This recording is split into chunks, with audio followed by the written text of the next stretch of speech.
Hello everyone, बहुत बहुत स्वागत है आप सभी का हमारे YouTube channel government job factory पर। तो इस वीडियो में मैं लेकर आई हूँ फिजिक्स की एक टॉपिक मैकेनिक्स और उसका सब टॉपिक है वर्क, जो आपके कॉम्पिटिटिव एग्जाम्स के लिए काफ़ी इंपॉर्टेंट होगा। ठीक है, स्पेशली रेलवेज के लिए। ठीक है, क्योंकि इस वीडियो में आपको क्या मिलेगा, रेलवेज के जितने भी PYQs है, प्रीवियस ईयर क्वेश्चन हैं, उसकी डिटेल्ड इंफॉर्मेशन। ठीक है, और जितने भी ऑप्शंस हैं उनके बारे में डिटेल एनालिसिस।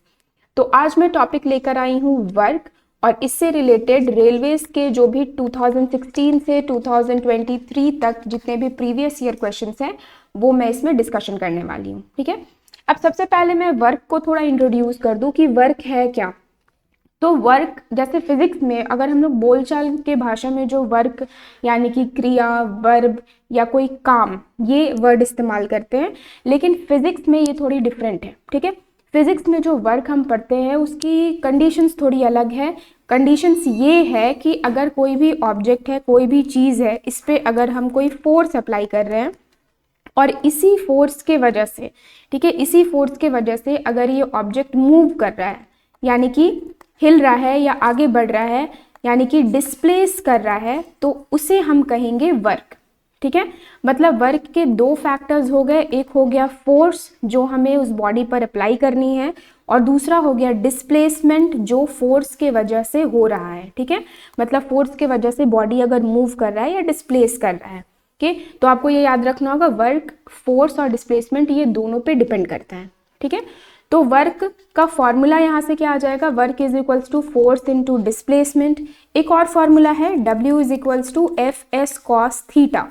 अब ये थीटा कब लगाते हैं, कॉस थीटा कब लगाते हैं, तो सबसे पहले मैं बता दूं ये थीटा क्या है। तो थीटा एक एंगल है जो डायरेक्शन ऑफ फोर्स और डायरेक्शन ऑफ डिस्प्लेसमेंट के बीच बनता है।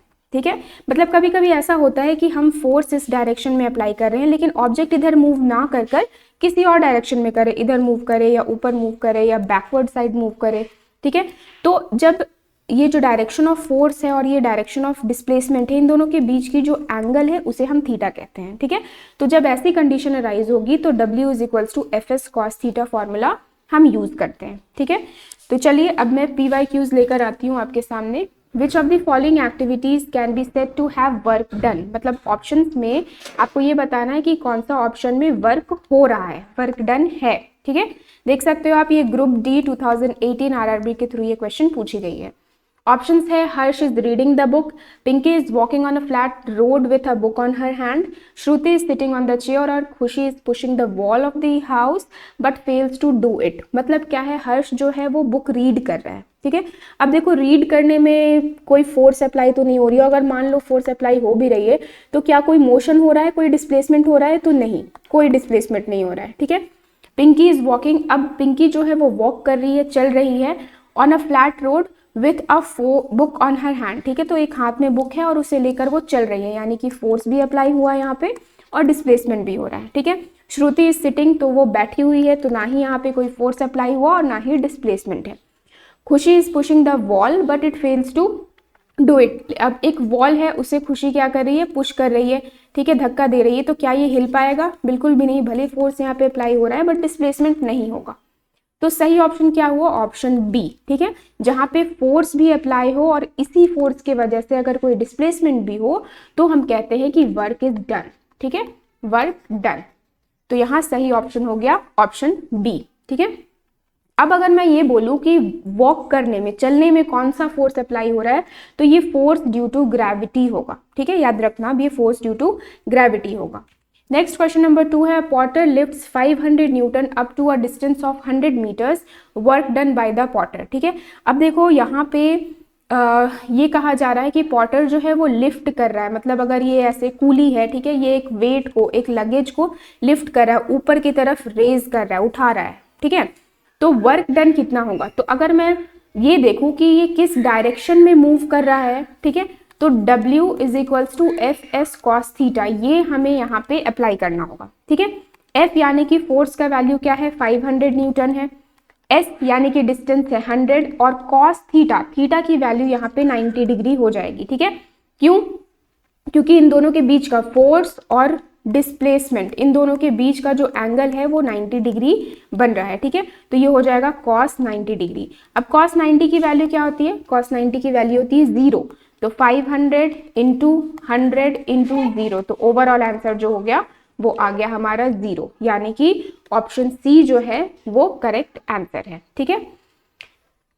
नेक्स्ट क्वेश्चन नंबर 3 है, विच of the following work is not done. अब किस केस में वर्क नहीं हो रहा है, तो मैंने एक क्राइटेरिया बताया है कि फोर्स भी अप्लाई होना चाहिए और इस फोर्स की वजह से डिस्प्लेसमेंट भी होना चाहिए, तभी हम कहते हैं कि वर्क हो रहा है, ठीक है।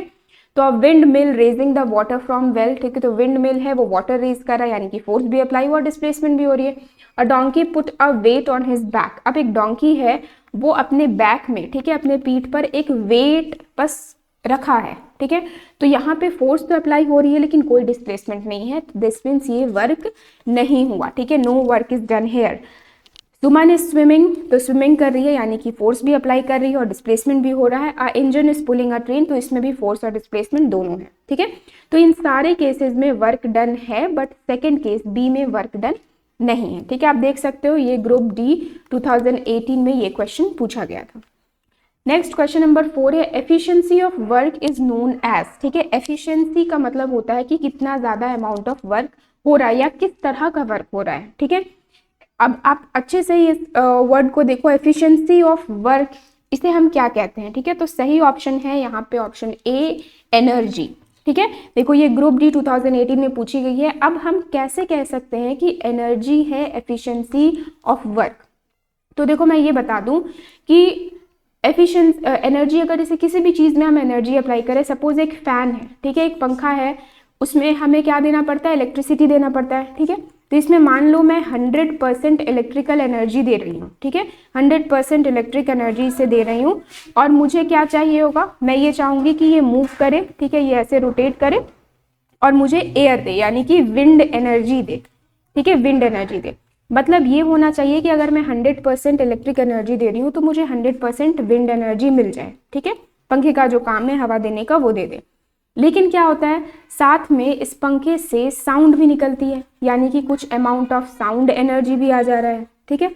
और फिर अगर इसे टच करोगे बहुत देर तक, अगर ये चल रहा है और इसे टच कर कर देखोगे तो ये थोड़ा गर्म भी हो जाता है, यानी कि ये थोड़ा हीट एनर्जी भी दे रहा है, ठीक है। और साथ में जो एयर रेजिस्टेंस है, ठीक है, क्योंकि यहाँ पे हवा है तो हवा की जो रेजिस्टेंस है उसके वजह से भी इसकी एफिशिएंसी थोड़ी कम हो जाती है। मतलब ये हुआ कि मैं भले ही इसे 100% इलेक्ट्रिकल एनर्जी दे रही हूँ लेकिन ये हमें 100% विंड एनर्जी नहीं देगा, ठीक है। मतलब ऐसा मान लो कि साउंड एनर्जी 10% रिलीज हो जा रहा है, हीट एनर्जी 5%, तो हमें बस 85% का ही विंड एनर्जी मिल रहा है, तो इसे ही कहते हैं एफिशिएंसी, ठीक है। तो अगर एनर्जी को डिफाइन किया जाए तो एनर्जी होता है एबिलिटी टू डू वर्क, ठीक है, energy is the ability to do work. लेकिन एफिशिएंसी का, अगर वर्क का एफिशिएंसी पूछा जाए कि कोई भी मशीन हो या कोई भी चीज़ हो कितना एफिशिएंट है, तो वो भी उसके एनर्जी के टर्म्स में ही हम मेजर करते हैं, ठीक है। Efficiency can be determined quantitatively by the ratio of energy transferred to the useful form, ठीक है, कितना एनर्जी से हम दे रहे हैं और ये हमें यूजफुल एनर्जी कितना दे रहा है, ठीक है। पंखे से साउंड एनर्जी और हीट एनर्जी निकलने का तो कोई मतलब नहीं है, मतलब हमें उसका कोई यूज ही नहीं आएगा, तो यूजफुल एनर्जी क्या हुआ, सिर्फ और सिर्फ विंड एनर्जी हुआ, ठीक है। तो इसे हम एफिशिएंसी कहते हैं, ठीक है। तो यही टोटल एनर्जी सप्लाई कितनी हो रही है और कितना हमें आउटपुट मिल रहा है, दिस इज कॉल्ड एफिशिएंसी, ठीक है। नेक्स्ट क्वेश्चन नंबर 5 है, if the work done is 0 then the angle between force and displacement is, ठीक है, ये हो गया फोर्स और इधर है डिस्प्लेसमेंट, ठीक है। फोर्स और डिस्प्लेसमेंट के बीच का एंगल कितना होना चाहिए ताकि वर्क डन 0 हो। अब देखो जब भी यहाँ पे डायरेक्शन की बात होती है तो मैंने कहा था वर्क का कौन सा फॉर्मूला लगाना है, एफ एस कॉस थीटा लगाना है, ठीक है। तो अगर वर्क 0 है तो एफ एस कॉस कौन सी एंगल हो जाएगी, कॉस की 90 डिग्री होगी। आप हमेशा याद रखना कॉस अगर 90 डिग्री है तो वर्क 0 हो सकता है, ठीक है। तो अब यहाँ पे सिंपली आंसर क्या मिल गया, angle between force and displacement is 90 degree, यानी कि ऑप्शन बी, ठीक है। देख सकते हो आप ये रिपीटेड क्वेश्चन है, ग्रुप डी में 2 बार ये पूछी गई थी 2018 में ही, ठीक है। तो ये रिपीटेड क्वेश्चन है, काफी इंपॉर्टेंट है, आप हमेशा याद रखना कि जब भी वर्क डन 0 है तो फोर्स और डिस्प्लेसमेंट के बीच की एंगल 90 डिग्री हो जाएगी, ठीक है। नेक्स्ट क्वेश्चन है number 6, 20 newton force is acting on a body moves body moves in 4 metre direction then the work done. अब कितना वर्क डन होगा, तो बहुत ही सिंपल सा क्वेश्चन है ये। Force work is equals to force into displacement. Force कितना है 20 न्यूटन है, डिस्प्लेसमेंट है 4, तो अगर मल्टीप्लाई करेंगे तो क्या आएगा 80 आएगा। अब देखो चारों ऑप्शंस में तो 80 लिखा हुआ है, तो फिर करेक्ट क्या हुआ। तो आपको ये भी ध्यान रखना होगा कि एसआई यूनिट ऑफ वर्क क्या होता है, SI unit of work is joule, ठीक है, SI unit of work joule है, तो 80 joule will be the correct option, option B है, ठीक है। तो ये कंफ्यूज करने वाली क्वेश्चन है, 80 देखकर लोग किसी भी ऑप्शन को मार्क कर लेंगे, बट आपको ध्यान देना है कि यहाँ पे यूनिट क्या है, ठीक है। अब आप देख सकते हो ग्रुप डी, ये भी 2 बार क्वेश्चन पूछा गया है।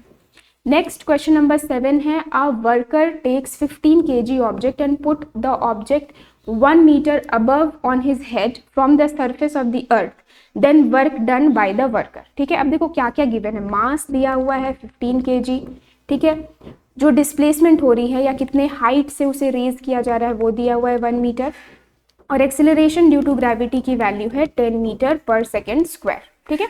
हमें क्या फाइंड करना है, हमें वर्क डन फाइंड करना है। अब ये ग्रुप डी 2018 में क्वेश्चन पूछी गई है, काफ़ी इंपॉर्टेंट भी है। अब देखो ये है कि वर्क का फॉर्मूला एक तो चलो मैंने बता दिया F इंटू एस, या तो फिर F into S into cos theta, लेकिन अगर मैं वर्क को एनर्जी से कंपेयर करूँ, स्पेशली पोटेंशियल एनर्जी से कंपेयर करूँ, तो वर्क का फॉर्मूला क्या होता है mgh, या देखो ऐसे भी हो सकता है, फोर्स क्या होता है, फोर्स होता है मास इंटू एक्सेलरेशन, ठीक है। तो ये हो गया मास और एक्सेलरेशन ड्यू टू ग्रेविटी, इसलिए g, और डिस्प्लेसमेंट को हम हाइट भी कह सकते हैं, ठीक है। तो W is equals to mgh, तो ये हो गया 15 इंटू 10 इंटू 1, तो आंसर क्या आया 150 जूल्स, तो option B here is the correct answer. Next question number 8 है, work present if there is, मतलब वर्क कब हो रहा है, वर्क कब हो रहा है, क्या फोर्स के होने पे, एनर्जी के होने पे, फ्रिक्शन के होने पे, या पावर के होने पे।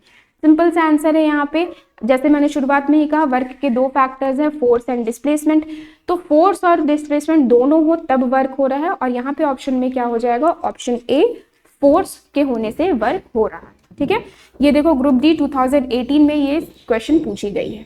फॉर्मूला भी आप याद रखना, work is equals to force into displacement. Next question number 9 है, if displacement is horizontal to the applied force then work done is horizontal, ठीक है, मतलब अगर ये फोर्स है, इस तरफ फोर्स अप्लाई हो रहा है और इसी डायरेक्शन में डिस्प्लेसमेंट भी हो रहा है, ठीक है, डिस्प्लेसमेंट भी इसी डायरेक्शन में, तो क्या फोर्स और डिस्प्लेसमेंट इन दोनों लाइंस के बीच में कोई एंगल की फॉर्मेशन हो रही है, नहीं, एंगल विल बी 0 डिग्री, ठीक है। तो क्या हो गया एफ कॉस थीटा, यानी कि एफ कॉस 0 डिग्री, और कॉस 0 की वैल्यू क्या होती है 1 होती है, तो यानी कि क्या आ गया एफ आ गया, सिंपली कह सकते हैं कि पॉजिटिव आ गया ये। तो ग्रुप डी 2018 में ये क्वेश्चन पूछा गया है। नेगेटिव कब होगा, जब थीटा 180 डिग्री होगी, ठीक है। 0 कब होगा, जब थीटा 90 डिग्री होगी, या तो जब डिस्प्लेसमेंट नहीं होगा, डिस्प्लेसमेंट 0 होगा, और न्यूट्रल जैसी कोई ऑप्शन यहाँ पे कोई केस है ही नहीं। और पॉजिटिव कब होता है, देखो जैसे मैंने यहाँ बताया, थीटा जब 0 डिग्री हो, ठीक है। नेक्स्ट क्वेश्चन नंबर 10 है, विच of the following work done does not depend, तो वर्क किस पे डिपेंड नहीं करता है, ठीक है, अप्लाइड फोर्स पे, मास पे, डिस्प्लेसमेंट पे, या angle between force and displacement. शुरुआत में ही मैंने बताया वर्क का फॉर्मूला F इंटू एस, या तो फिर W is equals to F S cos theta. तो फोर्स और डिस्प्लेसमेंट तो ये डिपेंड कर ही रहा है, ठीक है, फोर्स पे डिपेंड करेगा ही, डिस्प्लेसमेंट पे डिपेंड करेगा ही, और कहीं कहीं ऐसा होता है कि वो एंगल पे भी, कहीं कहीं क्या मतलब हमेशा वो एंगल पे भी डिपेंड करता है, इस पे भी डिपेंड करेगा, तो किस पे ये डिपेंड नहीं कर रहा है, तो ये है option B correct answer, mass of body पे फोर्स डिपेंड नहीं करता है। या एक बात और मैं कह दूं, इनडायरेक्टली वो डिपेंड करता है, लेकिन फिर भी अगर डायरेक्टली डिपेंडेंस की बात की जाए तो फोर्स, डिस्प्लेसमेंट और angle between force and displacement पे ही वर्क डिपेंड करेगा, ठीक है। अब आप देख सकते हो ये ग्रुप डी 2018 में 3 बार ये सेम क्वेश्चन पूछी गई है, ठीक है, रिपीटेड क्वेश्चन है ये, तो आपके लिए काफ़ी इंपॉर्टेंट है, आप अच्छे से इस तरह के क्वेश्चंस को प्रैक्टिस कर लो, ठीक है।